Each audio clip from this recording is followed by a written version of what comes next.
Hi there, and welcome to the Homestead Education Podcast. Do you have a homestead, farm, or just dream of a rural life? This is a show to help you and your kids grow your own food and grow as a person. I'm your host, Kody Hanner. I'm a homesteader, homeschool mom of 6, and small town enthusiast. I was raised by an old school rancher and blessed by the grace of God to have been exposed to so much of what rural life has to offer. Join me every week to talk about homesteading, homeschooling, and growth with a homestead education. Hi, everyone. Welcome back to the Homestead Education Podcast. Today, I have my super good friend, Roxy Kilmer. Kilmer. How do I say it? You're Kilmer, my like super Val good friend, Kilmer. and I don't know how to say your last name. It's okay. You said Cody that we were going to meet the Hanners on your podcast, the 100th episode. And I'm like, who are the Hanners? Oh, no. Anyway, she's from Simply Seated, and she's here today to talk about her new book. But we've actually been friends for, gosh, I think coming up on 4 years now. 3? Is Yeah, it it was 3? right after the pandemic. It was, I yeah. think so. So anyways, thank Good you for thing. coming on today. Thanks for having me. I'm super excited. I'll try not to say anything super embarrassing. Oh, well, that's totally my goal is to set you up for super embarrassing things because it makes for great podcasts. I used to be in the Marine Corps, and my Marines would come back to me later and say, "Hey, ma'am, you used to say this to me, or you said this." I'm like, "What are you talking about?" And they're like, "You said this." I'm like, "Why would I ever say that?" So I have to really control myself now. You know what? I did a live interview the other day and I said, they informed me it was going to be live as it started. And I said, well, then I cannot be held accountable for anything that comes out of my mouth. Exactly. I'll try not to Congratulations. fart. Yeah. Oh my gosh. Hmm. So tell me a little bit about tell the audience a little bit about yourself, your family, and your homestead. Yeah, so I live in Maryland. I have my husband and 5 kids. So 21 about to be next month, and then 19. Oh my gosh, I can't remember. 9, 6, and 4.5. So we have 8.6 acres, and we have about 200 animals on the farm. I am a first generation homesteader, so I have not grown up with any of this. My husband grew up in Minnesota, so he did grow up on a farm. But he actually moved away from there, so he didn't have to farm. And then he married me. I was in the military, got Oops. out. Yeah, you're right. I was in the military, got out, and then wanted to be a stay-at-home mom, and then realized I wasn't I wasn't getting fulfilled as just being a stay-at-home mom. So my husband at the time was working with a dive company. So he did like underwater welding and underwater construction. So that Neat. bridge that just fell in Baltimore, he would have been the one he would be the one, or his company would go and fix it. So Mhm. he would he enjoyed it. I could not. I mean, the first week they learned about all the different ways they could die. And he Well, would get like I was saying before our call, my dad owned shipyards and he would do the sandblasting on the ships and bridges. So he did the Golden Gate Bridge 3 times, like oh, painted above it and on the like scaffolding way over the ocean. Like, used to freak me yeah. out so bad. I actually am terrified of heights, but he has and he's not claustrophobic, so he would get in these little holes. Oh Um, no. Real quick side story. There was one time he it was in Baltimore, Chesapeake Bay somewhere, and someone came up behind him and hit him, and he started yelling on his little his comm, and they're like, "What are you talking about, dude? It's not us." So he goes back to work, and then something hits him again, and he's like, "What is going on?" And they're like, "Nothing. What are you talking about?" One more time, something slams up behind him, and then he finally gets out of the water, ready to scream at somebody, and they're all sitting there, watching his stuff, but they're like, "What is wrong?" And it turns out it was a dolphin, and he was trying to play, but they can be aggressive, but he ended up really liking it. So definitely takes a certain personality. Anyway, so Yeah. I think I would be a little like, I don't care if you're a dolphin, you're as big as I am underwater, like we're not doing this. when we lived in Okinawa, he took me a night diving, and I was on my thing, hyperventilating, breathing, because I couldn't see except for my light, and there's this puffer fish that's coming after me. It was not coming after me; it was like swimming around, and we went through this cave, but it wasn't even a cave; it was literally just like a And it was probably about this, this wide. And I'm like, oh no, this puffer fish is coming after me. There's a lionfish over here. It was just an experience. Anyways, to go back, I digress. You know what? I was diving off the oil rigs in Louisiana when I was a kid, and my dad was spearfishing, and he was like way below me. And I was like watching this like little school of fish, and all of a sudden, this probably about like only like 5 foot shark came through and like grabbed like a bite of fish, and I just totally lost it because I was like an 8-year old by myself, like underwater in the middle of the big giant ocean, and I was convinced that this shark was there to eat me. My dad's he like, no, like a 5 foot shark has a mouth that's like, 4 inches wide. It's crazy how fast they flip their tail and they're gone. Yeah. Yeah. I'm okay with not playing with some things. Yeah. By the time I was an adult, I decided that diving just was not my thing. Like, that's okay It's though. pretty, but it's yeah, there's some other things I'd rather do. Hmm. I have this thing about not knowing what's going on behind me. Like, It's, in Okie, the water was beautiful blue. It's like what you would see on pictures, and you could see your feet. You could see down 40 feet in the water, and it was so pretty. But here back in Ocean City or Virginia Beach, you don't see anything, and you're like, no. oh man. So I don't know what's worse, not seeing anything, or not being able to see everything, or not being able to see anything. So I learned to you know, dive like on the California coast, and it's murky and like constantly moving in the rocks, and it's yeah. But I mean, like, even the not knowing what's going on behind me, I'm surprised I'm not deaf because I won't even go shooting with like headgear because the ear protection, I can't hear or sense what's going on behind me.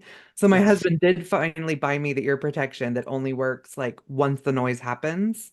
hmm, So I mean, interesting, I haven't tried him yet. He just bought him last summer, and I haven't had a chance to use him yet. But interesting. he's like, you're gonna go deaf because you spend too much time at the range not wearing headphones. Then you're gonna have to start diving, because my husband used to work on aircraft and he has tendonitis, so he can't hear. He can hear, but only select hearing. It's women's voices, that audible range that he can't hear My at. husband, he has perfect hearing but has tinnitus, and the VA just got him amazing headphone or hearing aids Yeah, that like they're really tiny and they go down inside his ear and then just barely hook right here. And they're also Bluetooth. my husband has one too, and he listens to the Yeah. audio book and everything. Yeah, Yeah, I but finally got him listening to like good audiobooks, and he can actually hear my voice. Like we go in together to the appointments and she can tone it to my voice. yeah, isn't that funny how convenient it tunes out at the female audible Yeah, level? yeah. It turns out that tinnitus only works on female voices. Right. But he actually, when he started diving, he realized that once he was underwater, he couldn't hear it. The ringing stopped. So that was a plus. Only place he's been able to actually have it stop. So, anyways, so he was diving. I told him we needed to figure out where we wanted to stay. So it was either here in Minnesota, but my family's here in Maryland, and so we ended up getting a house in Southern Maryland, and then it was coming up on our lease, and I said, we're going to go look at this house. We came at this house and we are outside, and he's, instead of going inside the house first, he's outside looking at the buildings. I'm like, oh my gosh, can you please stop? We just need to go inside and stop being the weird ones looking at all. And he's like knocking on things, pushing things over. Anyways, go inside, We and so it did was, that when we bought our so we moved here in 2019, and then, house. obviously the pandemic started. I homeschooled a little bit, and then I realized this is not good for my mental health. Some people it just And doesn't click. it does. And I was homeschooled, so I was like, it's going to be great. It wasn't. My kids go to the public school now, and they actually thrive really well. And Good for them. I went to a private school, so I was, have my own reservations about different, public, private, and homeschool. And I Hmm. think it really just depends on the kid and the school. So this school that we're currently going to they're really good with our kids. My kids really thrive in them, but you never know what happens. Oh yeah, you do never know. And I'm a big advocate for what's right for your family. So Yeah. So then I because would we were have, like anti-homeschoolers. Like we were like, yeah, homeschool? Yeah, right. yeah, We've been doing it for 8 years now and would never go back. So yeah. So when I was in Southern Maryland, I had the neighbor come up to me because I was free ranging my chickens, and she said, "Your animals are in my yard, but I don't know what they are. My son says they're chickens, but I wasn't sure." And she was probably like 22, 23, or someone was like 4, 5. And in my head, I'm like, "How do you know what chickens are?" So then fast forward, we move here, and I started having animals, and I would have people come buy eggs, and they would just stand there and stare at the animals, and then ask me questions. Mind you, I only started getting chickens in 2016. Mhm. So it was very new to me, firsthand learning. And then I'm like, I don't think people know about a lot of stuff. So in 2021, I said, you know what? I'm just going to start a limb, and I'm going to create these beginning farm classes, what I call it. And I'm start in September, it ends in June. And each month we're going to learn about a different topic. So they come once a month. It was at the time an hour. And I'm going to teach very, very, very basics. So I did. And I had 13 classes, all 12 of them filled, 10 kids per class. And at first I was like, man, this is not a lot of kids per class. But once you start getting into it and the classes are all very hands on, I'm like, nope, even 10 is a lot. Yeah, 10 is a So lot. Because it is. I actually teach 16 kids at my co-op with a hands-on class, and it takes all parents there helping. Yes, yes, very. And all the kids are homeschooled. So, you know, all walks of life. The Yeah. average full drive is 45 minutes to come to the classes. So then I realized, okay, there obviously is there's something here. Hmm. And then, of course, once the classes were over, they're like, well, what's next? And I'm like, I have no idea. So I started a farm chores class. So instead of people coming to volunteer, people come and do farm chores, and I drop that down to 5, sometimes 6 kids, 5, 6 kids, Hmm. and they come and do the chores every day. So we do the daily chores, and we do the weekly, monthly, seasonal, and or annual, and then seasonal chores. So it just That depends. is So so neat. yeah. So, and sometimes a lot of farms take volunteers. This is where people do come and pay. And it's the kids at the minimum I'll take is a 5-year-old, because it is a drop off. So, but now I'll Mhm. have to pick the kids up and, try and help them get in there, put the food in. Oh yeah. But it, it ends up, some of them really like it, and they get a lot of enjoyment out of it. And then it's spiraled off from there. I kept the beginning and farm classes, and then I added pre-K classes. I've added, let me see what else, building self-confidence. And then this next year, I added intermediate farm class. I've added, and then I have single classes. So Hmm. people can come and do a chicken butchering class. We have foraging the farm. We have a homesteading in the weekend. So like in the 3 hours, you'll come and learn how to make laundry detergent, vanilla extract, pressure can, and then water bath can, and then hand soap. Or you'll learn starters like sourdough starter or fire cider. So I try and do 5 different lessons in that 3 hours, because a lot of people don't have time to come Yeah, every that's a week. lot of fun. I've wished I could do something like that here more. Yeah. What I noticed though when we were traveling back east versus here, there's a lot of people in a small area back east. Hmm. There is no one out here. Hmm. Yeah. Yeah. Like It you're is a like lot people, of interest. people will travel 45 minutes like for your classes. We live 45 minutes from town. Yeah. Like, and there's maybe 40 houses Yeah. Yeah. in the entire north part of our county. It definitely fits where I'm at. So we're in Yeah. Central Maryland, and we'll We're have also at people. like the end of the road. Like you go 1,000 feet past our house and you're in Canada. At least it's pretty, Oh, hopefully. it's gorgeous, but Yeah. there's nobody here. Yeah. I definitely think if I would have moved back to Minnesota, I would have to market differently. Or Yeah. if we moved to Minnesota, because I'm not from there, but if we moved to Minnesota, it would be have to market differently. But I'm in Central Maryland, so I have people that come from Pennsylvania, that come from Virginia, that come Mhm. from DC, which DC is like over an hour drive to come up. So, and there's not a lot.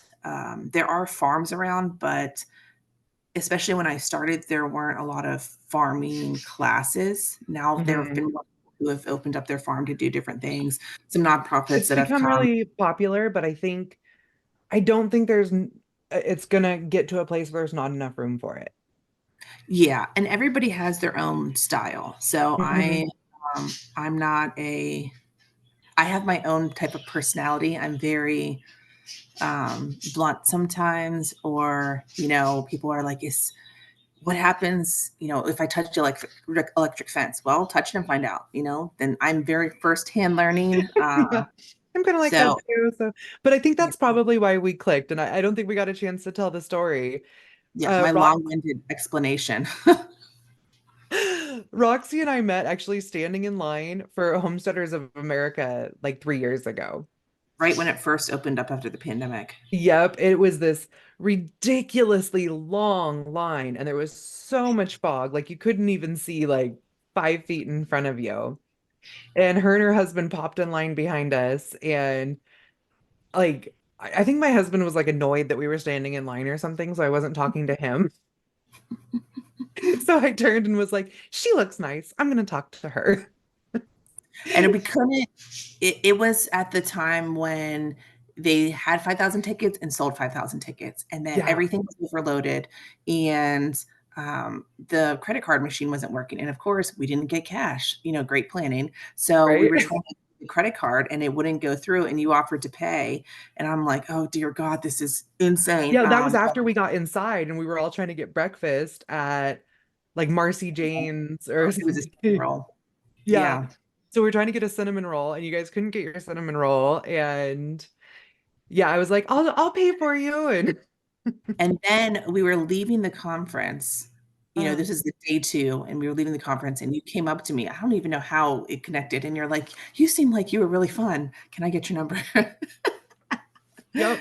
So, And we have stayed in contact ever since. And so it seemed like really perfect timing when I had a podcast with Janet I don't know, a few weeks ago, and she's mm, like, "Hey, would you like to interview one of my other authors, Roxy?" And I was like, oh, "Roxy finally got her book going." I was yeah. so excited. I said, "Yes, absolutely. I could not wait to interview her." I should have clicked it a little bit sooner, but I was nervous, so I waited. Nervous to do an interview with me. We've literally talked like every couple of months for what, 3 years now? And It's funny. I did my first book reading at my son's school, and he's in pre-K. And it was, these 10, 11 little kindergartners or pre-Kers. I'm like, all right. And Mhm. my heart's pounding. I'm like, oh my goodness. So it's crazy who you get nervous in front of. Yeah, I read my stories to our co-op kids, and like I have these kids that they want to take my class a second semester in a row, and they're like, "Yay, that's my favorite story." And then I start reading it, they're like, "We already know what's going to happen. I can throw this book at you too." Do you want to read it? How about we reenact this? Ready, go. So, I have your book here. It's absolutely adorable. It's called Thank Be you. You. And do you want to tell us about the book? Like what prompted you to write it, what it's about? Kind of give us Sure. like Yeah. the So I actually wrote it rundown. 10 years ago, surprisingly. I just Really? taken the leap to do it. So essentially, the big long overview, or big short overview, is it's about a duck who goes through a series of events, who tries to change himself to make friends, realizes he doesn't like any of those changes, and learns to accept himself, and then is able to make a friend based off of who he is and his acceptance of himself. So this book, BU, is all about self acceptance. So he, it just, I think maybe at the time when I wrote it, I was trying to probably go in through my own self acceptance things. I Hmm. had our older 2 boys. I hadn't had my younger 3 at the time, and it was just kind of an internal journal to myself. And I also really like the rhyming. And then now, when I started this stuff on the farm, I'm like, man, I really want to do this book and actually follow through with publishing it. But I just have to do the illustrations, which it's sometimes it's hard when you look at some animation ones, and you're like, it's so aesthetically pleasing. But I've read a lot of books to my kids, and I've seen a lot of different drawings and a lot of different kids' books. And I'm like, if they can do it, and I have certain opinions about this one and that one, then I can do it myself. And I just want to. Absolutely. So Well, I my think that kids really are just follows with your BU story that like you shouldn't like let what other people think of you weigh on you and just do what feels right to you. Yeah. And my kids have actually helped draw or color some of the pictures. So they Oh, that's so love special. reading it and been pointing out the different pages. So the next book, I'm going to have them um, color a lot more pages. It really it shows pride. Like, it's not quite the same, but like Savannah did the glossary of Mhm. my textbook, and she is so proud to tell everybody who buys the book at the conferences that she's the one who put together the glossary. Yes. Yeah. It's crazy how it filters out. It does, yeah. Or like one of my stories is Wade's treehouse, and so Wade likes to, when he's working the booth, like point out to everybody that that's probably the best story out of all nine of them is Wade's treehouse. He's a very good little salesman, so. Good. Start them young. Yeah. Well, he set up a booth at the Indiana Homesteading Conference and sold so many homestead pictures that people were actually coming into the building requesting the booth that sold homestead pictures. Oh my And goodness. this kid could literally sell shoes to the footless because I'm going to tell you right now, those pictures were not good.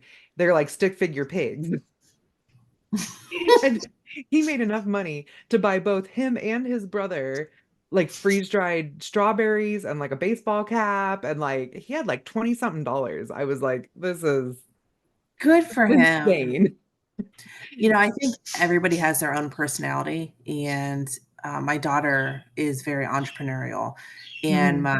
she's not into the farm very much, but she loves her cats. So we will let her cat get pregnant, and then she will sell the kittens, and we do other events on the farm too. My goal is to shrink the community by growing it. So that's one of the goals with Simply Seated. So we'll do events like Santa on the Farm. So she'll be out there at the booth selling the hot Mhm. chocolate or, I coordinating think with I've people. sent some product out for that one before. Yes, yes. And then my middle daughter is very social. So we have an end of summer picnic. So she's out there talking to everybody and making friends. And then my son he loves to work. So if you have any question on how to run the entire farm, he's the one to actually go to because he can run the farm asleep. Hmm. So That's it's my interesting. 15-year-old son, yeah. Mhm. Yeah. Whereas in my daughter the other day we just got done with Okie homesteading conference and we were driving back to the airport and she goes, "Are we gonna sell butchered chickens this year?" I said, "Well, I haven't called the, public health department and found out exactly what the rules are. I'm not sure if our processing room meets all the requirements and it might, maybe for next year or something, but Yeah. she's like, "Well, I mean, in the meantime, we can just sell classes on how to butcher chickens and then they take their meat home with them. I mean, we see that online all the time." And she started going through this whole spiel of like the loopholes and, then we'll just rent out the equipment. People can bring their birds here. And I was like, "Where did you learn all this?" She's like, "Mom, how did I not learn all of this? Like we talk about it all the time. It's talked about at conferences. I travel with you to like 15 homestead conferences a year." And I I was like, love it. "I didn't think you were paying attention." I love it. Isn't it I, crazy what they pay attention to? right? I was like, "Where did you come from?" So I have four rules on my farm. The first rule is pay attention. The second Uh-huh. rule is don't chase the animals. The third rule is always be learning. And the fourth rule is I can't say I can't. So a lot of the Right. people that come to my farm they've had maybe animal exposure, but one of the biggest things that I found is a lot of people have, you know, because it's similar to what I was exposed to, is when you go to pet an animal, you're going to pet it through a cage because of all the liabilities and everything else. And Uh-huh. I wanted to create an environment or have an environment where no, it is free range. You're actually going to hold the animal. You're going to actually have to learn because you can't always learn everything or certain things through a book. So Yeah. let's come over and actually hold that chicken and try and pick it up and try and walk around and figure out how to pet a sheep or um, hook up I don't know, cow or goat or something, clip rabbit's nails. And with pay attention, I'm always constantly talking about paying attention. And the kids now will come back to me and they'll say, hey, there's this going on. So paying attention not just to like me as the teacher, but to the animals, to their environment, to what's flying around. Is this cage closed? Does this animal look hurt? Is it looking sickly? And these kids will pick it up and they'll spit it back at me. And I'm like, oh my gosh, their little product, coming back in there. It blows my mind. And then we butcher on our farm, and I'm very open about our animals are raised with a purpose. Sometimes the majority of their purpose is for food, but also we, some education. If we have our role in the farm is if an animal is aggressive, it goes in the freezer. Yeah. And that does freak a lot of people out when they hear it. Yeah. We joke like rude sows go to freezer camp.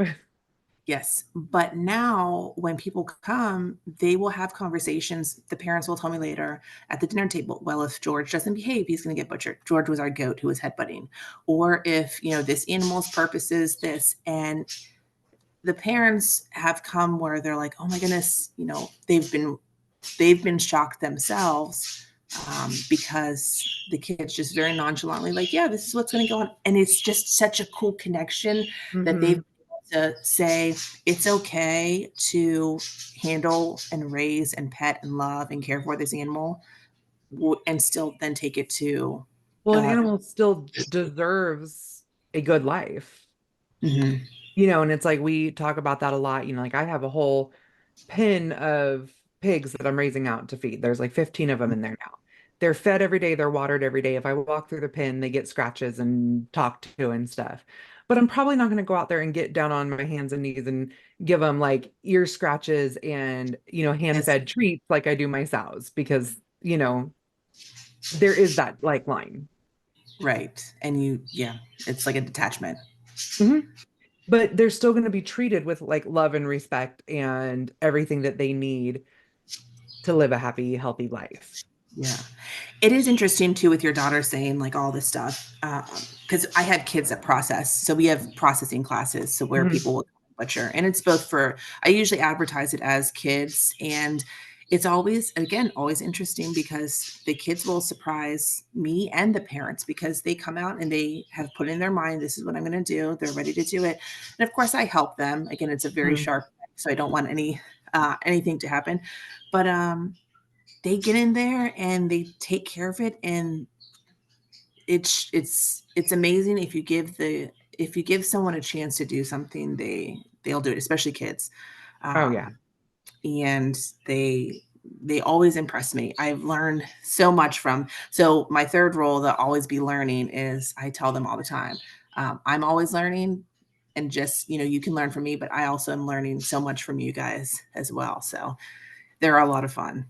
It has been awesome. I love that. So with what I've like kind of been on a little bit of a hunt for in general is that this education, um, this change in education that we've seen through the homeschooling, through the homesteading, is that there's not a lot of literature out there for kids that are growing up on the farm, and a lot of it is very like it's older literature or it just doesn't resonate with kids that are on the farm. And so Mhm. that's what I love about like the book that you came out with. So what with deciding to publish, like what were some of the steps that you went through in publishing? Like what were some of your roadblocks and how were you able to make this happen for yourself? Mentally, a lot of therapy. I love it. The biggest thing is trying to get mentally past that hump of I'm going to do this. I Oh, it's also, hard. yeah, I have ADHD, and Right there with I you, sister.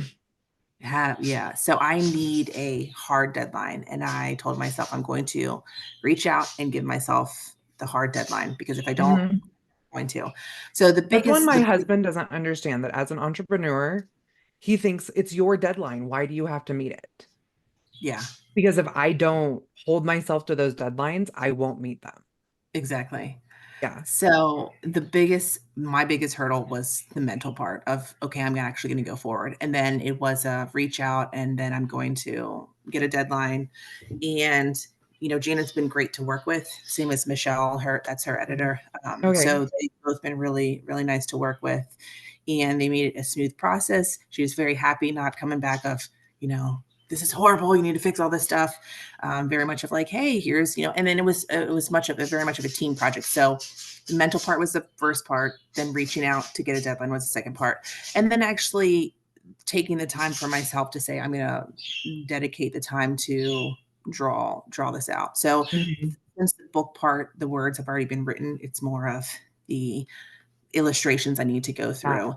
And once I got the character down, which is Duck, then I kind of just did How him, long did it take you to think of that name? you know, the worst part of the hardest thing I have is naming animals. I have a goat Uh-huh. outside that my husband got for me for my birthday, and he's black and white. And a lot of people are like, "Oh, you should name him Oreo." I don't like that name, so I have been trying to think of another name, and I've been calling him Lasso, but I am still not even like super stuck on Lasso. So yes, I even my class is building or beginning farm class and farm chores class. I mean, You know what? We had a sow named Oreo. We bought her named Oreo already. We ended up selling her this fall, so it kind of like defeated the purpose. But we got another like replacement sow, and she looked just like Oreo. So our little kids were like, we should name her Oreo too. And I was like, no, we have to think of a new name for her. And I couldn't think of a name. And the little kids started calling her Boreo, and that is still her name. And like so we're like we just started a purebred herd of Hereford pigs and they're all red. So our yeah, boar is red. And I'm like, but that's cool, like he's the big one. His name is Red. But and then yeah. so then our sows are Ruby, Roja, and then there was a third one and she's huge. She's the daughter of one of these sows and she's like twice their size. So I was calling her Big Red and my husband's like, no. Just no. And so I was like, no, we call her Lady Luck now because she was going to get butchered and we decided to keep her. So, That's funny. Yeah, it is hard. I have a rooster that he's my buddy, and his name is Rooster Man. So that is yeah. not my day. With chickens, all chickens' names are Henrietta. That's just all of them are Henrietta. So I don't name any of my chickens, Mhm. except I usually have like a male we butcher all of any aggression that comes Mhm. out.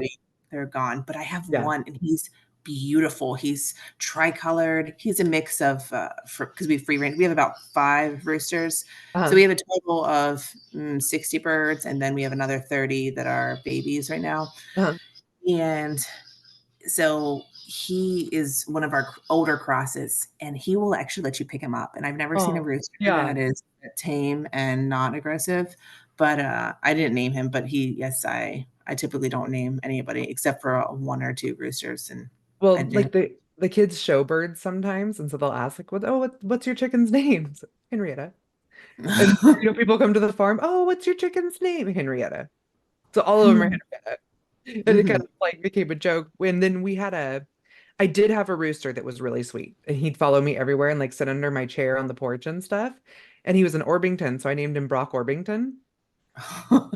No, it just sounded very regal. Yeah. So now all roosters are Brock. Oh, that's cute. For a while, we did like Brock Orpington the second and Brock Orpington the third, and then I don't know. I don't know where we're at. We're probably on like Brock Orpington the 27th. So, We do have one goose, though. He was supposed to get butchered, and then 2 months before, he started coming over and hanging out, and I'm like, "What is going on with this guy?" And then he sat on my lap one day, I'm like and he ended up I'm like, "All right, well, now I can't butcher you." So his name is Carl, and he just had that's his our first oldest son's name. he had his first petting zoo the other day, and I dressed Oh, him up in a little, bandana, and he did such an excellent job. oh. So, yeah, it's interesting. We do have a pig that's going to go into our petting zoo. His name's Mr. Magoo, and I call him Gooey. That's cute. You know, We I bought take him because we do like this grease pig contest at our fair every year, and we donate the piglets for it. And we were short piglets, and so I went and bought some, and they were supposed to be like Berkshire crosses, and they uh-huh. weren't. They were like potbelly pigs. And so I Mm, ended up keeping them because I didn't want to like be that's what I donated. And so yeah. now I have this stupid potbelly. I don't know what. So he's our farm mascot, and I mean I'm not going to butcher him, and I don't know what to do with him. So he's gooey, and he just gets to live here. And currently he's in with some orphaned piglets, so it works. He has a job. Interesting. He's keeping them warm. With all his extra fat. Yep. I was gonna say you're probably tired of fat because I heard you were doing all your lard and stuff the Oh, other day. yeah. I mean, we butchered a like 800-pound sow, so I have enough lard to last me 2 years. So, We just got our cow butchered, and I asked for all the bones and all the fat, and I'm like, I have no idea what to do with any of this, so I need to sit down and figure out what to do with it. I kept all the soup bones from our steer, and my husband went out to the freezer the other day to get pork bellies to make bacon Oh, and pulled out the soup bones and set them on the ground and grabbed the pork bellies and brought them in the house. And I went to town and came home to soup bones and wrappers like all over the yard. I was like, no. so I thought I was so freaked out. I thought the dogs got into the freezer. I like freaked out. I like ran out to the freezer and it was sealed up tight. So then I was like, oh. So I text my husband. He's like, yeah, I got into the freezer today. Why? Awesome. Oh, no. That's like our worst fear. We have 6 freezers, and that's our worst fear is to lose them. Yeah, we've lost freezers before. So look, I mean, the one time that we lost a freezer, it was a lot of like elk and venison. And so I turned it all into dog food. Like I was like, I'm not wasting any of this. So, I just made dog food for my dogs the other day, and, every time I come out, their mouths dripping and watering, and they love it. right? It can be They totally dig simple, it.